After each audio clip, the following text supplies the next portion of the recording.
Di sini saya ingin sedikit bertanya kepada Bapak mengenai masa reformasi. Sebelum bertanya, saya ingin tahu kepada Bapak siapa yang berbicara dan mohon diperkenalkan.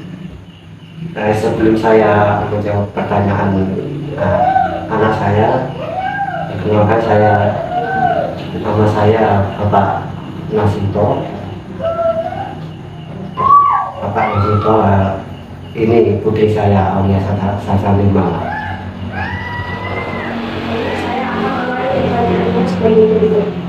Ya.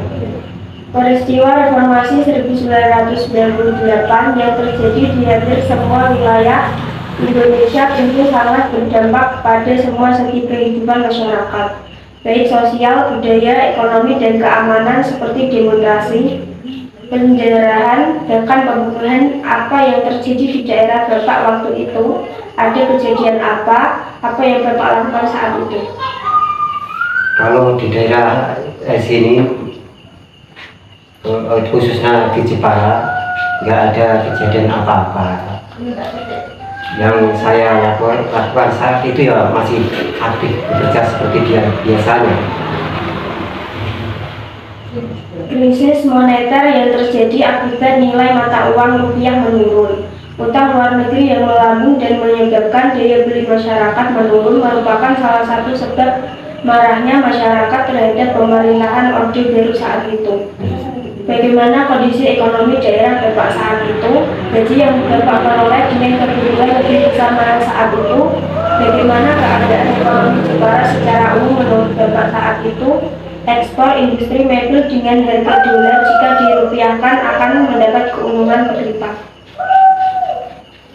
Waktu ada krisis moneter, khususnya di daerah Jepara itu, malah nggak ada sama sekali, nggak ada dampaknya. Malah mebel di daerah Jepara itu malah sangat langka sekali. Gaji yang Bapak peroleh saat itu? Gaji yang saya peroleh saat itu, saya itu nggak harian, saya borong. Tapi per biji itu minimal satu buah itu dapat 150, satu hari itu dapat 3 buah, berarti 350 saat itu. Nah itu untuk ekonomi kebutuhan sehari-hari cukup lah, masih ada sisa buat lain-lain. Peristiwa reformasi 1998 dengan begitu banyaknya massa dari mahasiswa ataupun kalangan umum yang menuntut Presiden Soeharto untuk mundur dengan cara demonstrasi besar-besaran turun ke jalan, mengakibatkan mencekamnya situasi negara. Bagaimana baiknya atau bagaimana harusnya TNI Polri mengatur begitu banyaknya massa yang begitu besar? Apakah langkah pengamanan dan pengendalian TNI atau Polri saat itu sudah tepat menurut Bapak? Menurut saya pribadi itu kayaknya kurang pas lah. Mahasiswa banyak yang meninggal, itu menurut saya kurang pas itu. Dan siapakah yang bertanggung jawab terhadap kematian beberapa mahasiswa saat itu? Itu yang bertanggung jawab ya harusnya ya Bapak Presiden harus bertanggung jawab.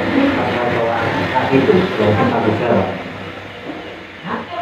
Jadi beberapa presiden yang pernah menjabat memimpin Indonesia tentu memiliki kelebihan dan kekurangan. Dan dari pengalaman atau cerita yang Bapak alami, siapakah presiden yang menurut Bapak terbaik di antara yang terbaik? Apa alasannya? Menurut saya pribadi itu presiden yang paling baik yaitu Bapak Jokowi. Itu menurut saya itu, karena beliau itu sangat melihat rakyat miskin. Mungkin hanya itu. Terima kasih telah mau menjawab pertanyaan dari saya. Apabila saya ada salah kata dalam berbicara, saya minta maaf besar-besarnya. Ya, saya juga berterima kasih sudah bisa menjawab pertanyaan dari adik Aulia Sasalima. Terima kasih.